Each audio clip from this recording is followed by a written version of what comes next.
Bueno, no soy muy de los vivos de Instagram, ni de la exposición, me cuesta. Dice acá un mensaje que vamos a esperar un poquito a que se vayan conectando más personas. Mientras tanto,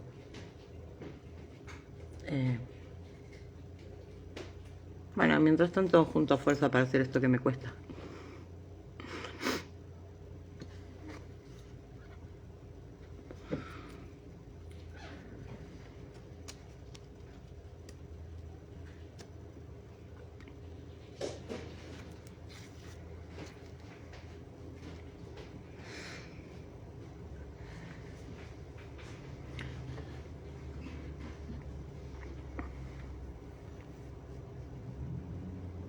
Bueno, vamos a ir arrancando a charlar entonces. Gracias Fede y la Vilpli por invitarme a charlar sobre el trato digno. Me cuesta un poco. Voy a empezar contando que desde un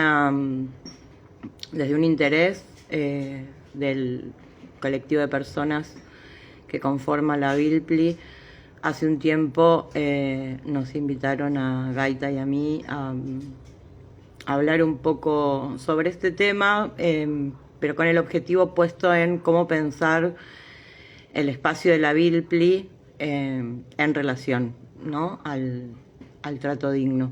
Y compartimos un taller donde justamente empezamos por trabajar en relación al sentimiento interno de cada una de las personas que estábamos en ese taller.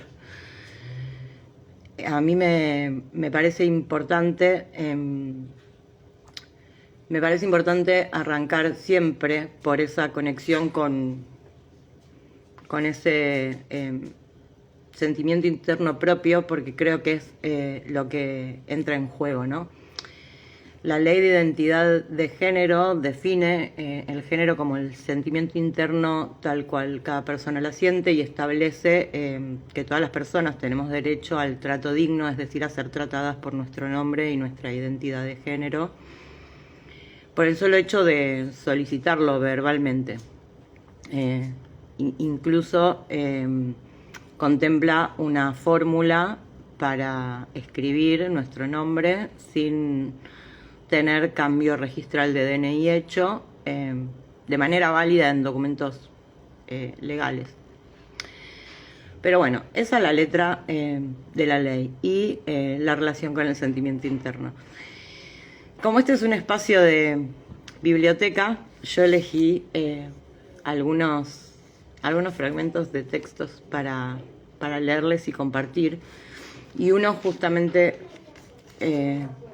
tiene que ver con la pedagogía y que me parece importante para pensar este tema que nos convoca. Es de un artículo que se llama Educar la mirada, la necesidad de una pedagogía pobre, y dice así: pensar en educar la mirada bien podría hacernos concluir fácilmente que se trata de ayudar para que se logre alcanzar un mejor modo de ver, más crítico, emancipado o liberador. Ayudar a abrir los ojos, es decir, a ser conscientes de lo que realmente sucede en el mundo, ayudar a reconocer el modo en que las miradas están generalmente atadas a determinadas posiciones y perspectivas. Debemos, sin embargo, buscar hasta encontrar otra perspectiva crítica más adecuada que pueda incluir y tomar en cuenta las perspectivas de otros. Educar la mirada, entonces, será aprender a ser conscientes y a estar atentos. Se trata de comprender mejor. Entonces, educar la mirada no es alcanzar una mirada liberada o crítica en tanto algo ya hecho, sino liberar nuestra propia mirada. No se trata de lograr mayor conciencia o estar más alerta, sino de volvernos atentos, de prestar atención. Es un estado mental que se abre al mundo de modo en que el mundo se presentifique delante de mí y que llego a ver que puede transformarme. La atención abre un espacio posible para la transformación del sujeto, es decir, un espacio de libertad práctica. Y después dice que esta práctica de investigación crítica no depende de un método, sino que se apoya en la disciplina y no requiere una metodología rica, sino que pide una pedagogía pobre. Es decir, prácticas que nos permitan exponernos, que nos lleven a la calle, que nos disloquen. Entonces esto, ¿no? Pienso en dislocar la mirada y en que garantizar el trato digno un poco nos impone la necesidad de dislocarnos las miradas, ¿no? Y de entender que no se trata de entender el sentimiento interno de la otra persona, de entender algo muy complejo, sino más bien de dejarnos, de respetar y de dejarnos afectar mutuamente en el encuentro. Dislocar la propia mirada a que existen tantas vivencias internas del género como personas en el mundo, y entonces no es algo estandarizable. Y en ese sentido me gustaría también leerles otros dos textos, porque también dislocar la mirada, un poco como plantea Anne Millet en su libro Sí, Sexismo y Salud, que plantea algunas ideas desde el otro lado, tiene que ver con que los espacios estén preparados para recibirnos, tiene que ver con dislocar la mirada, tiene que ver con poder reconocer en la construcción de esos espacios. Ana habla en el ámbito de la salud, pero lo podemos trasladar a cualquier espacio. Poder reconocer en la construcción de esos espacios el cissexismo estructural, y yo agregaría el binarismo, ¿no?, que trae ese cissexismo estructural, y cómo interviene en los modos de vincularnos. Y ahora les quiero leer un texto que se llama Yo solo quiero jugar, de Gonzalo Duca, y que está en un libro que se llama Que otros jueguen lo normal, archivos de militancias y deporte desde una perspectiva transmasculina. Y dice, ¿no? Gonzalo Duca es un muchacho trans, ciclista urbano, poeta y exiliado del fútbol profesional por el binarismo dominante. Volver al potrero, julio 2020. Arranco a escribir esto imaginando una propuesta, una música de fondo, la voz de Chabela o de Mercedes, a gusto de quien lea. Uno vuelve siempre a los viejos sitios donde amó la vida. Descarto esa idea. No es un tema muy alegre, pienso, mientras tipeo y caigo en que lo que suena desde YouTube es un piano. 4 manos que interpretan el Requiem de Mozart. El azar domina muy bien la metáfora. Pero no estoy frente al teclado para condescender a esa criaturita caprichosa llamada nostalgia. No voy a escribir esto en tonos menores. Voy apagando la música de mi cabeza y escucho ese fade. Fui testigo del suicidio de uno de mis sueños. Mientras transitaba el duelo del exilio del fútbol profesional, fui invitado por el autor de este libro y otros compañeros a habitar y ocupar lo que para mí eran nuevos espacios. No imaginaba entonces que para cicatrizar debía volver a la cosa simple, el juego. Las charlas entre birras postpartido, con preguntame mis pronombres, los atardeceres en Chacarita con fútbol militante, la bandera que pintamos con esa pregunta que nosotros bien sabemos la respuesta, ¿hay futbolistas trans en tu torneo?, me hicieron reconectar con el deseo genuino, con esa llamita que se encendió a mis 2 años y me fue dando calor a lo largo de mi vida. Cuando es buena la madera no se consume la brasa, solo necesita un poquito de aire para volver a arder. El deseo de jugar no entiende de AFA ni le importa la ceguera binaria que insistió siempre en negarlo. Ese deseo-necesidad se alimenta de la esencia misma del juego, sus valores. Volver a jugar por jugar, así como cuando 2 buzos eran palos, un bollo de papel envuelto en medias pelota y una calle, un pasillo, cualquier plaza, una cancha, me hizo entender mejor que nunca aquella frase que asegura que el fútbol siempre da revancha. Pasaron 7 meses desde que escribí el texto que sigue a este y 9 de mi último entrenamiento como parte del plantel de fútbol femenino del Club Comunicaciones. Por estos momentos, si no le pifio al cálculo y en un mundo sin pandemia, la temporada 2019-2020 llega a su fin y con ese fin mi fichaje queda sin efecto. Lo que quiero decir, con un uso torpe de la metáfora, es que hoy soy un jugador libre.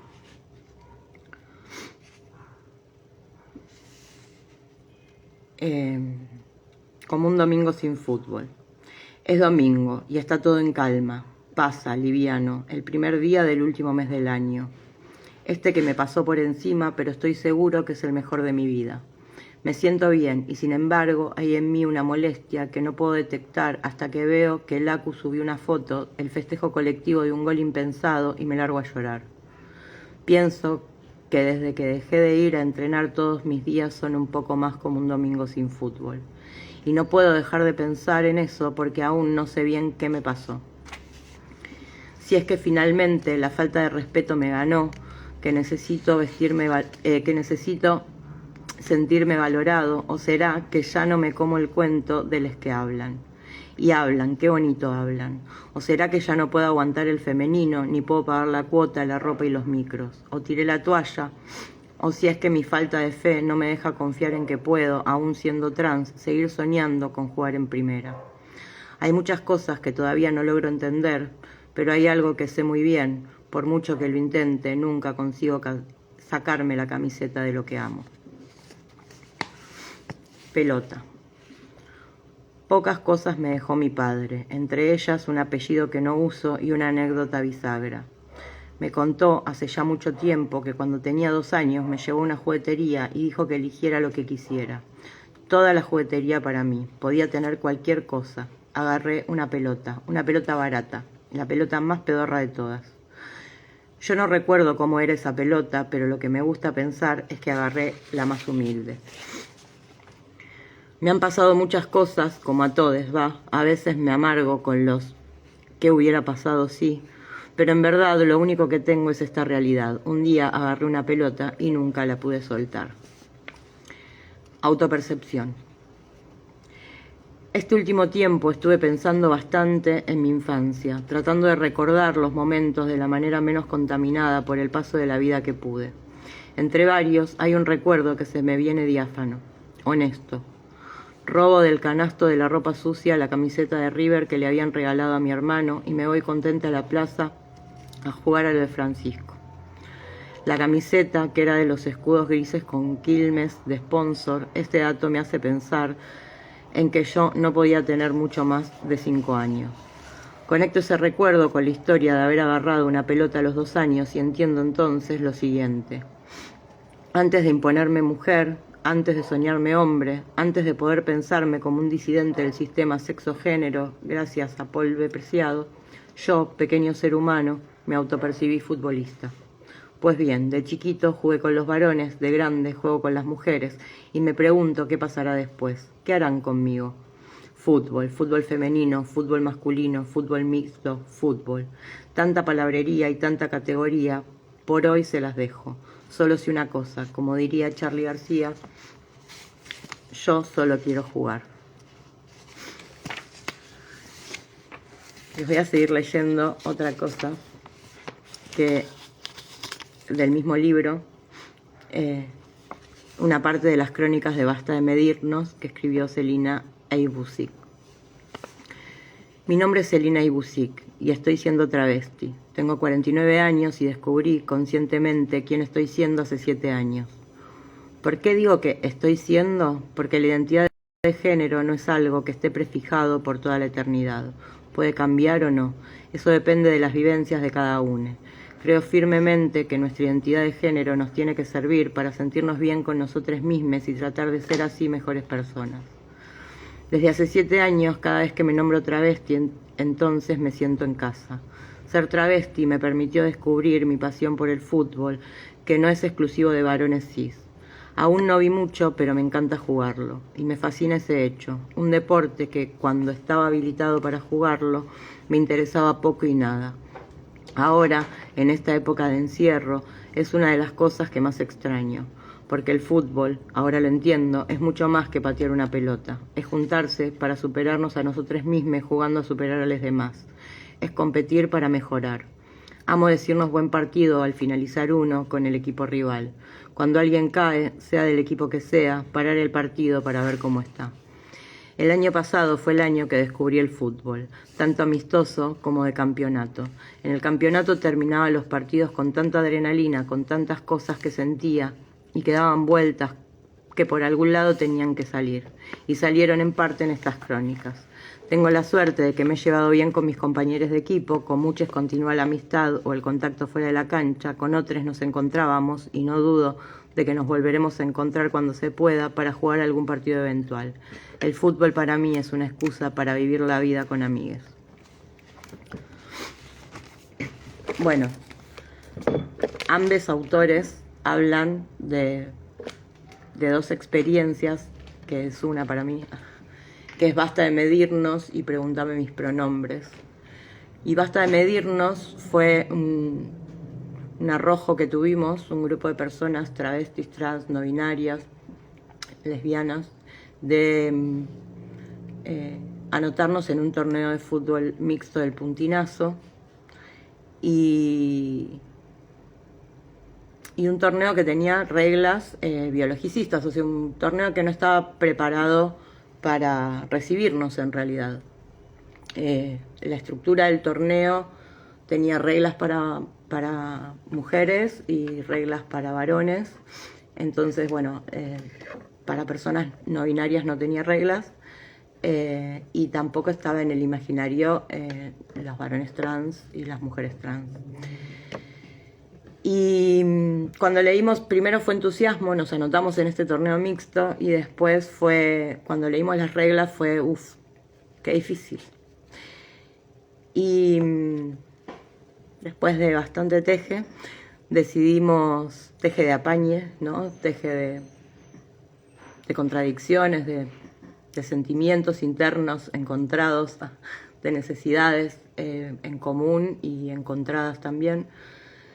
Terminamos decidiendo proponerle a la organización del torneo del Puntinazo charlar un poco al respecto del tema y ver qué podíamos consensuar para nuestra participación y contarles los problemas que veíamos en esa organización de reglas. Y bueno, tuvimos una reunión, fuimos escuchades. El torneo que ya empezaba y en el que nos anotamos continuó con sus reglas, sin embargo, se pudieron negociar algunas cuestiones básicas para nuestra participación. Por un lado, una alternativa que elegimos fue que las personas no binarias pudiéramos dar cuenta de qué reglas íbamos a usar antes de cada partido y no atarnos a reglas, a un género a partir de las reglas para todo un torneo.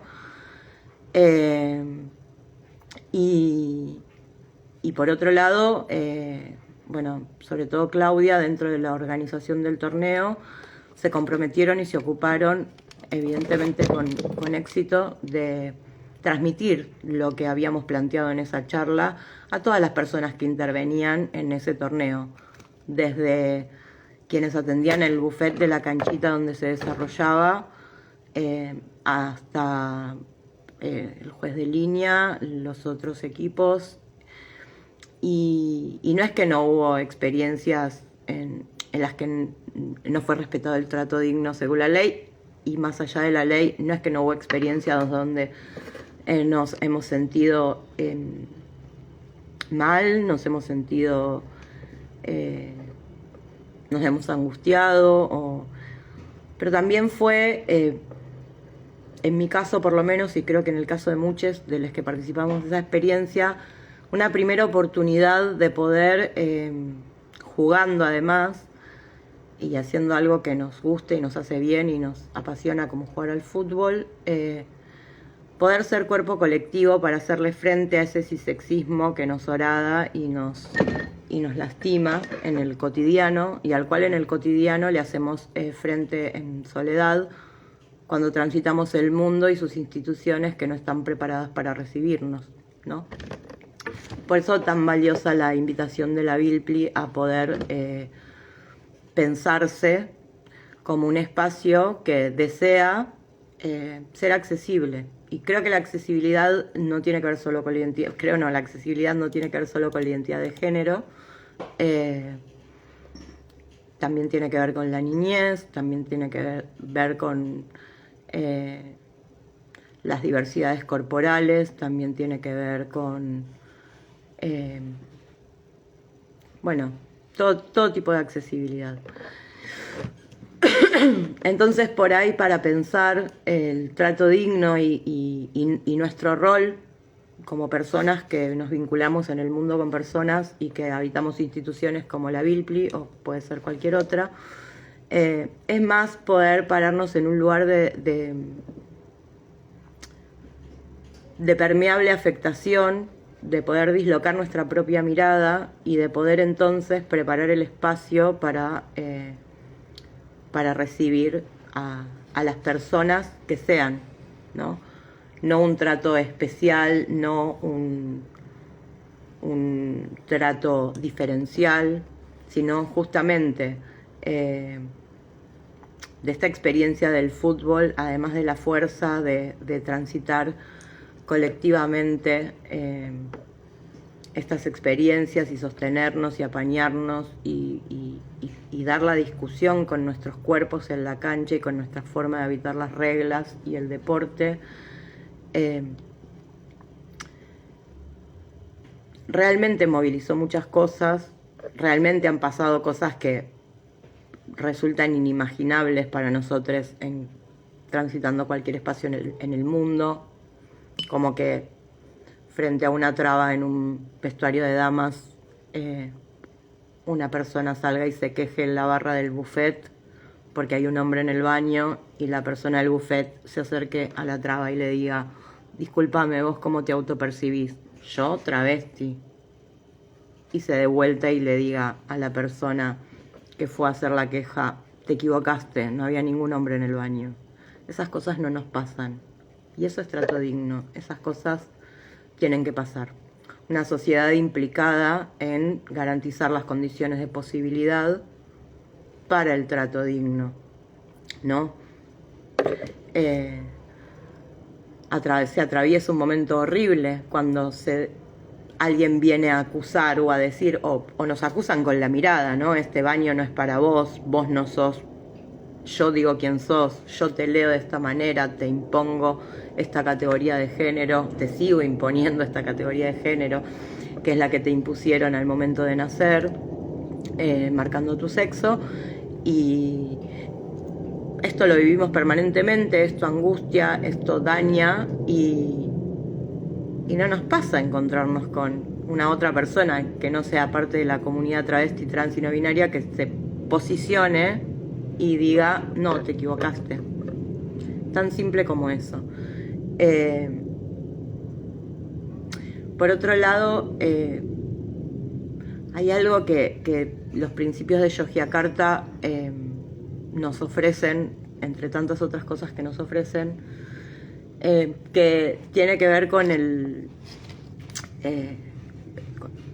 derecho a la privacidad, a la información, digamos, a la confidencialidad. Ahí está, no me salía la palabra. Estaba buscando el principio para leérselos, pero tal vez no hace falta. Tenemos derecho a la confidencialidad.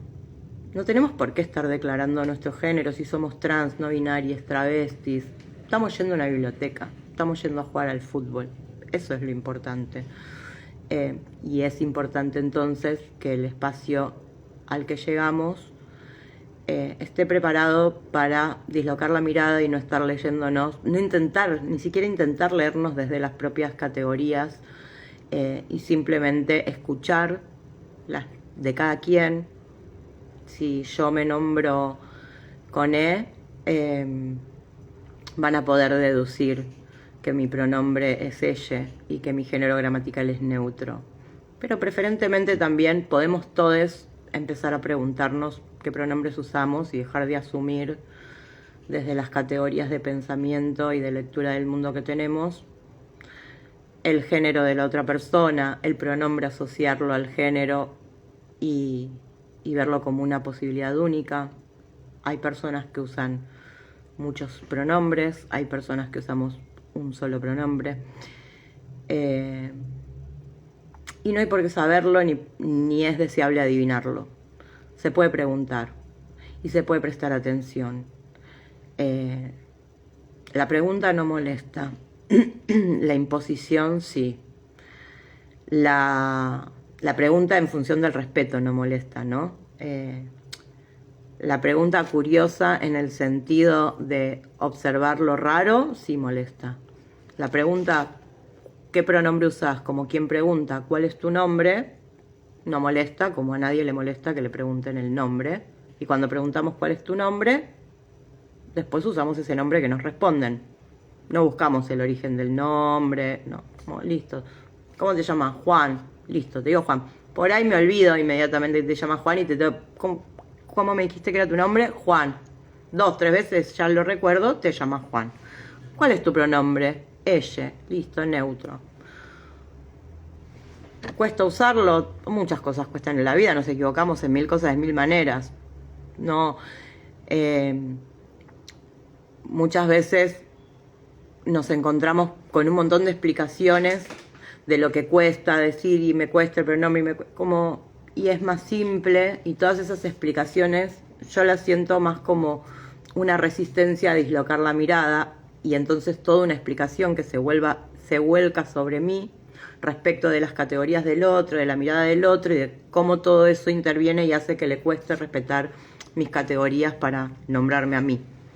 Bueno, no sé si se está entendiendo algo lo que quiero decir. Si alguien me quiere decir por los mensajitos si hay algo que no se entiende o que de lo que quisieran que hable, estoy a disposición. Me es raro esto de sentir que hablo, de exponer un tema tan complejo.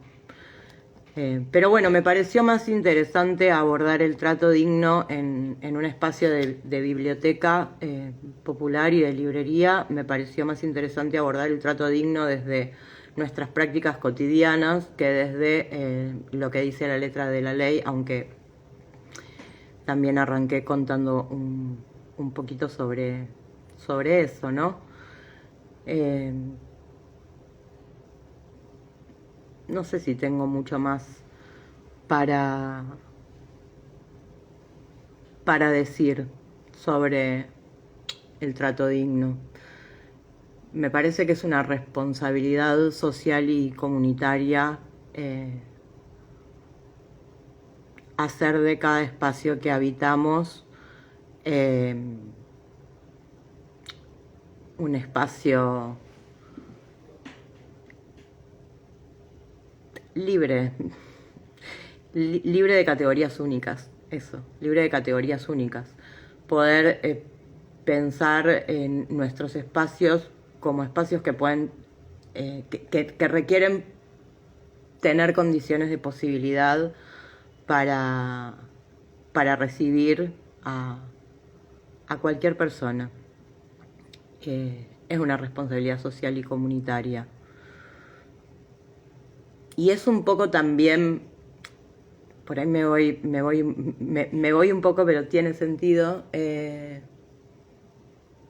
Yo creo que como sociedad todavía arrastramos algunas marcas del terrorismo de Estado, como el no te metas, como el algo habrá hecho,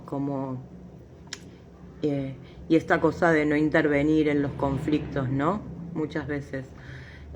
Y por ejemplo, a nosotros en esta situación en la que la ley de identidad de género, tras 9 años, todavía no se implementa de manera total, sino que más bien se implementa de una manera parcial y recortada, lo que nos sucede es que nos vemos obligados a ser les garantes nosotros de los derechos que se suponen que viene a garantizarnos la ley.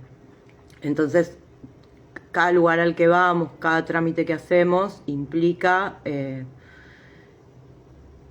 ir con la ley de identidad de género bajo el brazo, tener que explicarle a la persona todo esto que estamos charlando acá y mucho más, encontrarnos con las respuestas de variado tipo. con respuestas que son ilegales en relación a la ley de identidad de género, por ejemplo, ¿no? Como, bueno, no puedo poner tu nombre porque no está rectificado tu DNI. La ley de identidad de género dice que tengo derecho a usar mi nombre aunque no tenga rectificado el DNI, que no es obligatorio. El artículo 12 y 13 de la ley de identidad de género son bien claros y el 13 de hecho plantea los criterios de aplicación, digamos, ¿no? Y de interpretación de la ley, siempre a favor de la identidad de la persona que solicita el respeto por la identidad. Y vamos a hacer un trámite y lo que a otra persona le lleva 10 minutos, ponele que sea el promedio que le lleva a las personas a hacer el trámite que estamos haciendo, empadronarnos en el hospital, a nosotros nos puede llevar 50 minutos si pasaron 5 personas, si hay 2 ventanillas o hay 5 personas puteando porque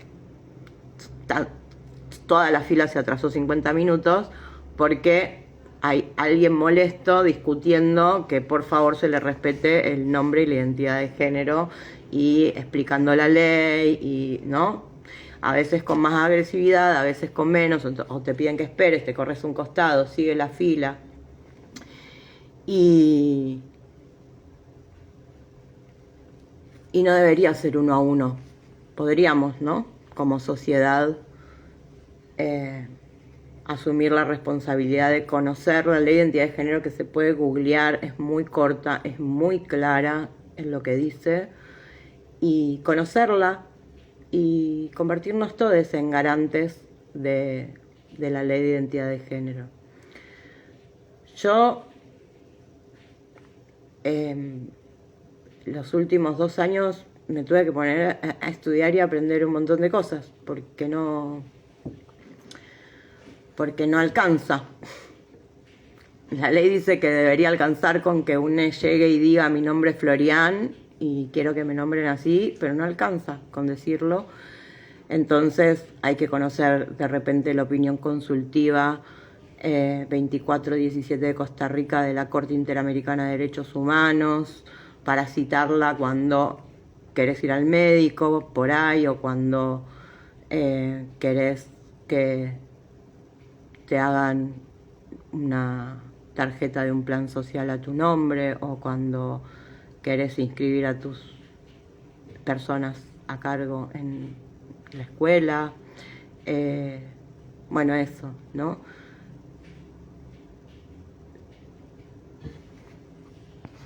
Perdón, voy a leer un poco. Ay, gracias por decirme que es muy claro y que se entiende. Lo estaba dudando, por eso se los pregunté.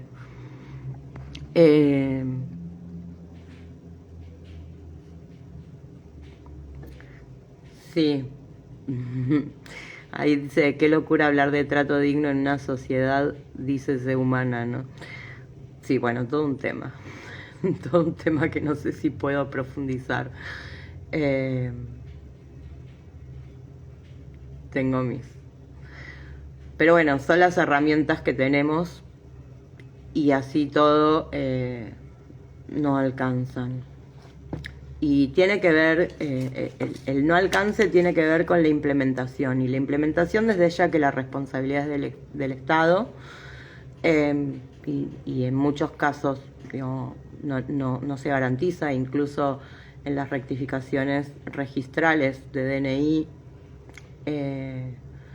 personas que ya tienen su DNI con su cambio hecho del nombre y del campo sexo, como faltan cruzamientos de datos y actualizaciones de datos en las instituciones descentralizadas del Estado, de repente igual se encuentran con llamados por el nombre registral de nacimiento, digamos, llamados en turnos, ¿no? O con emisión de documentaciones como una solicitud de antecedentes penales para ir a una entrevista laboral con los datos viejos. Entonces una persona llega a una entrevista laboral con un DNI masculino y un antecedente penal femenino, y ahí el principio de confidencialidad, olvídate, igual, bueno. eso, para mí el trato digno tiene que ver con dejar de asumir, con habilitar la pregunta, con prestar atención, con respetarnos.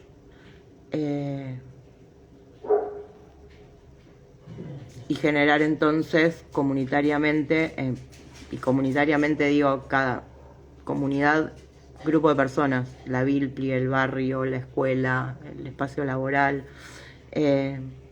socialmente garantizar las condiciones de posibilidad opuestas a las que hay.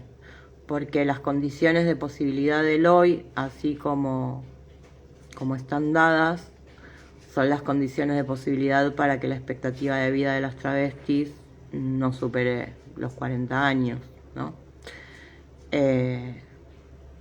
Entonces es importante porque todas estas narrativas que se construyen, necesitas el cambio registral, me cuesta adaptarme, entendeme porque soy muy grande, como todas estas resistencias a este dislocamiento de la mirada que aprendimos todos y en la que fuimos criados todos,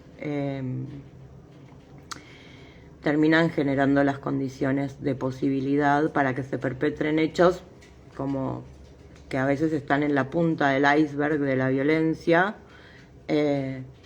pero que esos hechos, como los crímenes de odio, los travesticidios, se sostienen en todas estas pequeñas prácticas cotidianas de resistencia, de obligarte los formularios digitales, o sea, eso, las circunstancias en las que te obligan además, no solo no te respetan tu identidad, sino que te obligan a vos a poner, ¿no? A firma y aclaración del DNI, como es ilegal y es un horror subjetivamente. Y pasa y está naturalizado por narrativas, o tráeme una, bueno, si no tenés el cambio registral hecho, tráeme otra credencial que diga que el nombre que querés que ponga. Pero todas están en la misma, todas me dicen que si no te traigo el DNI, entonces te traiga otra, entonces voy a la otra y me dice, pero entonces tráeme otra. Y es voluntad política, no solo del Estado, que debe garantizarlo con reglamentaciones y aplicativos de implementación, y con implementaciones no restrictivas de la ley, porque hay implementaciones restrictivas de la ley de identidad de género, sino de todas las personas, no solo el Estado somos todos, no es solo una responsabilidad, mágicamente no va a pasar tampoco, y si no viene de arriba para abajo, que se construya de abajo para arriba, así como lo estamos haciendo con les compas de la Vilpli, que nos convocaron a pensar juntos el trato digno y cómo se aplica en el espacio de la biblioteca, librería. Bueno, no sé si alguien tiene ganas de comentar algo o de preguntar algo o de compartir algo. Yo creo que no tengo mucho más para decir por hoy al respecto.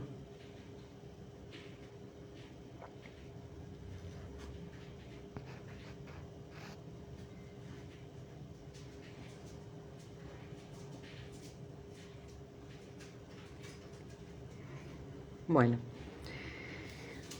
si nadie tiene nada para decir, yo solo voy a reiterar que realmente la ley de identidad de género se puede googlear, es muy clara, y que las preguntas en función de poder construir un contexto con mejores condiciones de posibilidad para todas las existencias no molestan. Yo quedo a disposición siempre.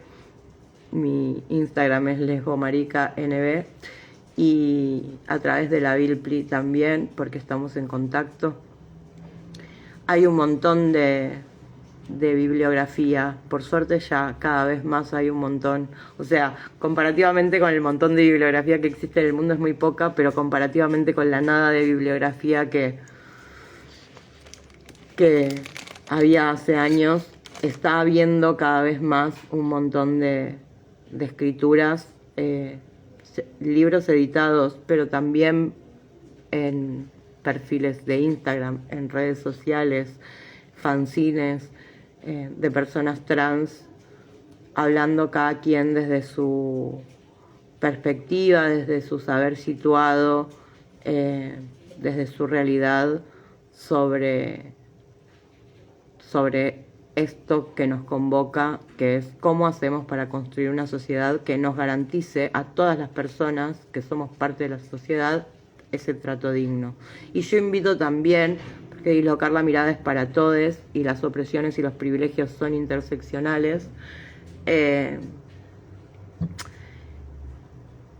tomando la figura del trato digno, ampliemos de la identidad de género y pensemos, ¿no? Pensemos en un montón de colectivos que están luchando también porque el mundo sea un lugar vivible, y libre de segregación, ¿no? Libre de segregación y de discriminación. Y para que ese mundo sea posible, tenemos que todos dislocarnos la mirada y entonces registrar nuestras opresiones y cómo resolverlas, y también nuestros privilegios y cómo dialogan con las opresiones de las demás personas, para poder dislocarnos y garantizarnos entre todos estos tratos dignos.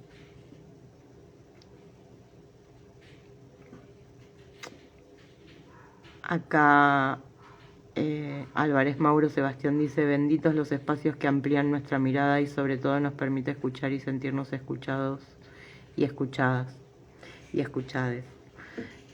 Sí, bueno, gracias por el espacio, espero haber dicho algo coherente y que les sirva a quien tenga ganas de ver y escuchar, y a quienes han estado viendo y escuchando para algo en la vida.